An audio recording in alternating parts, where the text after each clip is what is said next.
Hi Cosmo! Welcome to another episode of Cosmo Convos with Ida. And today we have the stars of My Love Will Make You Disappear, Paulo and Kim. Yay. Hi guys! Thank you for being here. Hello, everybody. Say hi to Cosmo! Hi, Cosmo. Yeah. Cosmo. Ayan. This is Kim. This is Pao. So congrats on your first ever film together.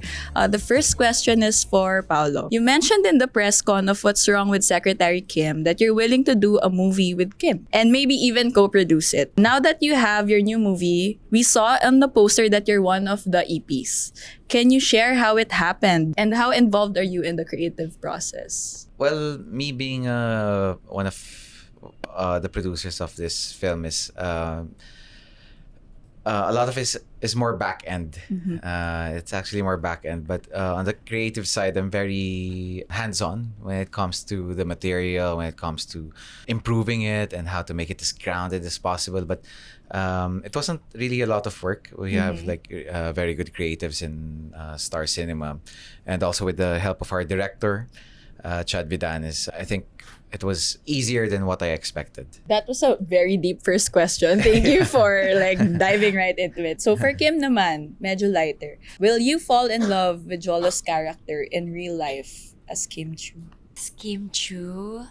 Hindi naman siguro mahirap mag-fall in love with Jolo. Parang, wag lang siyang nagdi-disappear. Pag nag-disappear siya, ay mahirap na. Yeah. Favorite niya mag-disappear eh. So, kung hindi siya mag-disappear, medyo kaya ko pa.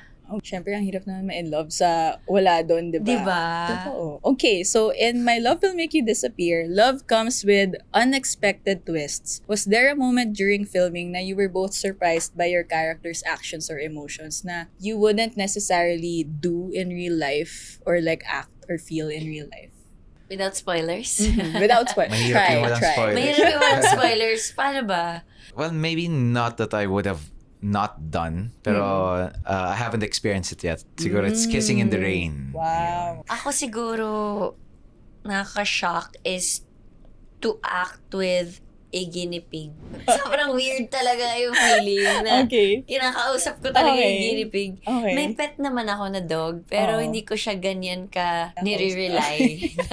Na lahat Okay. ng desisyon ko sa buhay sa kanya manggagaling. What was it? So, totoong guinea pig Yes, talaga siya. really What was it guinea- like acting? Weird talaga.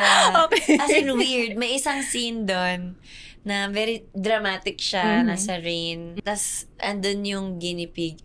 Sobrang na-shock talaga ako. Tinanong ko yung self ko, bakit ko ginagawa to? Sobrang weird. Pero, ginagawa siya ni Sari. Hindi ni Kim Chiu. Okay. Pero ang screen name talaga ang screen name niya si Cookie, ang real name niya si Peanut. Peanut siya in real life. So may screen name din yung guinea pig. yes. Okay, May fun fact. guinea pig. May artista name siya. Okay, may artista Pero name siya. superstar siya dito. So, let's talk about your characters more. How would you describe them? Kasi uso ngayon yung nonchalant tsaka OA. So, is your character more of the OA type or the cool and nonchalant? Real life ba yan? Tsaka okay ako eh. Hindi I halata. wouldn't say my character here is nonchalant because, okay. well, konti pa lang yung pinakita sa trailers namin. Yeah. 2 trailers that came out. But I would say my character is in the middle of both. Kumbaga, sakto lang. Pero yung life talaga nung movie, I would say, is Sari's character, Sari and Cookie. Ako OA talaga. OA talaga. In real life din. Charot. Hindi.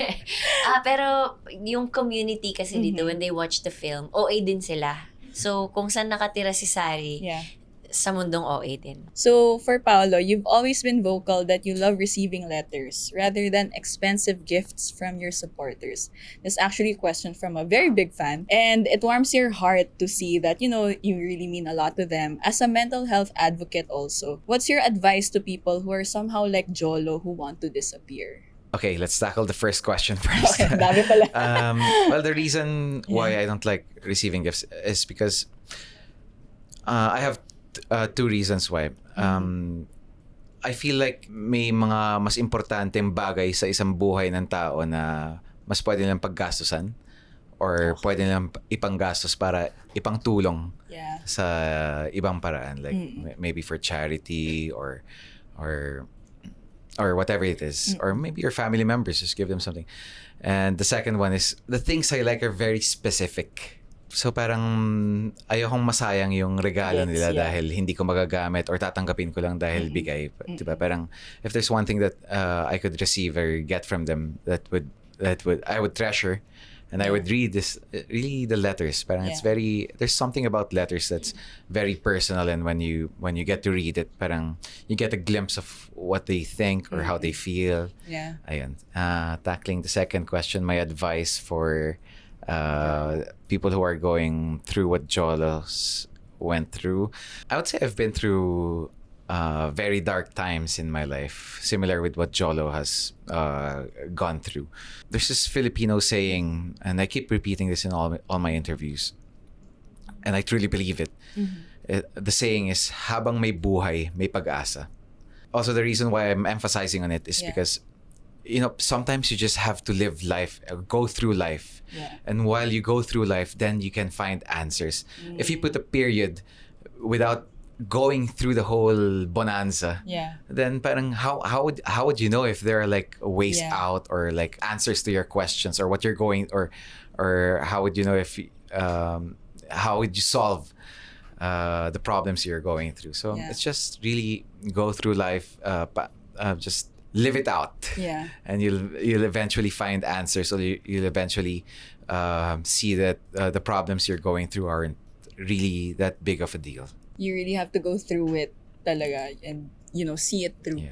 So for Kim naman, I guess what you learned din sa character mo, sa tingin mo, ano dapat yung gawin ni Sari para yung love hindi mag-disappear? Is it an internal thing? Is it an external factor? Does she even control it? I think yung love para hindi mag-disappear, mahirap sabihin kasi for Sari ba to or for myself? So nawala lahat. Pwede. Kasi sa akin nawala lahat so I really don't know kung anong isasagot ko dyan. For Sari na lang. Sige, For Sari, for Sari, for love to disappear. Kasi sa movie, she believed that she's been cursed. Kaya lahat ng minamahal niya nawawala. Kaya takot siya to fall in love, takot siya to get hurt. Just like any girl na going through something that's na fall in love siya, but then na heartbroken siya. Pero that's part of life kasi. Parang you don't have to be afraid kasi what's holding you back is your fears. When you let go of those fears na nararamdaman mo sa puso mo, you get to experience life more. So, yun lang. Parang pag tinanggal mo lahat ng takot. So, walang fear. Dapat walang fear. No fear nga, ika. So, if your characters could give relationship advice to Gen Z today, what do you think they would say about love and dating? Kasi Gen Z are very, picky sila Parang, but also at the same time, ang dami na rin options. Diba? May mga internet dating na, ang dami ng ways to meet new people. What do you think your film characters, or maybe you, what advice do you think would Gen Z benefit from? For me, learn to love yourself more. Medyo cliche yung word, pero when you love yourself, parang you won't beg for love. Kung alam mo yung priority mo and yung self-worth mo, you won't keep asking for love na please love me, please love me. Alam mo kung ano yung deserve mo. And at the same time, learn how to compromise also. Kasi yung love naman is not really perfect. It's a work in progress. Parang hindi naman lahat ng hinihingi mo mabibigay, yes, diba? parang gusto ko ganito, gusto ko ganyan. Ay, bakit hindi ganito? So, exit na ako sa relationship. It's a work in progress. Ako siguro my advice for Gen Zs are just go through it. Kumbaga, just keep on dating. I think keep on dating. Kasi ganun talaga Parang how would you find the right one, or how would you really know kung sino yung taong hinahanap mo, yung personality na bagay sa'yo, kung hindi ka mag-explore. So kailangan well, my advice to Gen Z is parang you guys are still young, just experience as much, get as much experience as you can, and while doing it, also be very respectful and very sensitive about not how would I say, not going overboard, but sa mga sentiments na Sabi ni Paulo, gawin ko na. No, but yun talaga parang paano mo malalaman kung para sa yung tao, kung ito lang yung nakasalamuho mo habang buhay, di ba? It's like you're trapped in a cage. Just explore. At the same time, meron ding deal maker and deal breaker sa relationship, di ba? What is it for you? Yung deal maker and deal breaker na parang pag na-meet mo, okay, kailangan yung kung sino makatuluyan ko, meron siya nito. Or pag may na-meet ka na, ginagawa niyo to, parang hindi to for me. Hindi ka. Deal breaker is syempre babaero. Masyadong friendly. Sobra naman sa magka-friendly. Sabihin mo, uy, friendly lang siya. Uy, sobra naman. Sobrang friendly. Okay. Sobrang friendly. Dapat may respeto din. Of course, that's... Ang deal maker siguro para sa akin is may respeto sa babae and syempre. respeto sa everyone around him. Yes. Kasi pag walang respeto, syempre babastos-bastusin ka. Yes, So it's not that right. Dapat mataas yung respeto sa'yo. Okay. Deal breaker, I would say yun din. Parang it's... Friendly. Di naman, Friendly parang deal maker. Ay, deal breaker. Parang yung walang respeto sa mga tao. Napapansin ko kasi parang like especially with the younger generations, although we went through this as well, pag medyo privileged tayo sa buhay natin, tingin natin mas mataas tayo sa mga ibang tao, and never dapat nawawala yung respeto natin sa tao at sa trabaho or pinagdadaanan ng ibang tao. We should always keep that mutual respect and see everyone as equals and as human beings. Okay. Yung deal maker naman sa akin sa relasyon, hindi ako maarte. Basta inaalagaan ako. Wow, okay, girls. Kailangan alagaan. Okay, last 2 questions. You guys work out together. A lot of Gen Zs are all about running these days. If you two went for a run together, what's the dynamic? Sino yung pacer? And sino yung enjoy lang, vibes, enjoy the view? Yung babae yung pacer. Kasi baka maiwan. Baka maiwan ako dito.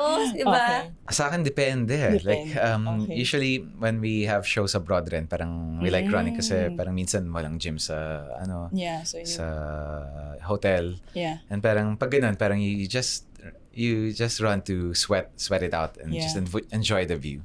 Pag dito naman, parang if you're not training for anything, then parang there's this thing we call na zone 2 lang. So you just keep your heart rate zone 2 kasi parang, according to studies, parang dun ka lumalakas. Parang just keep on doing zone. Last question.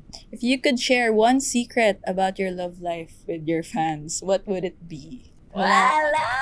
Baka mag-disappear. Nag-disappear. I-share na ba natin? Mag-disappear sila. Please invite the Cosmo girls, the Cosmo readers to watch your new movie. Hey Cosmo, we have a new movie coming out. It's called My Love Will Make You Disappear, starring me and Kim Chiu and... Directed by Direct Chad Vidanes under Star Cinema. Let's spread love and kilig inside the cinemas starting March 26.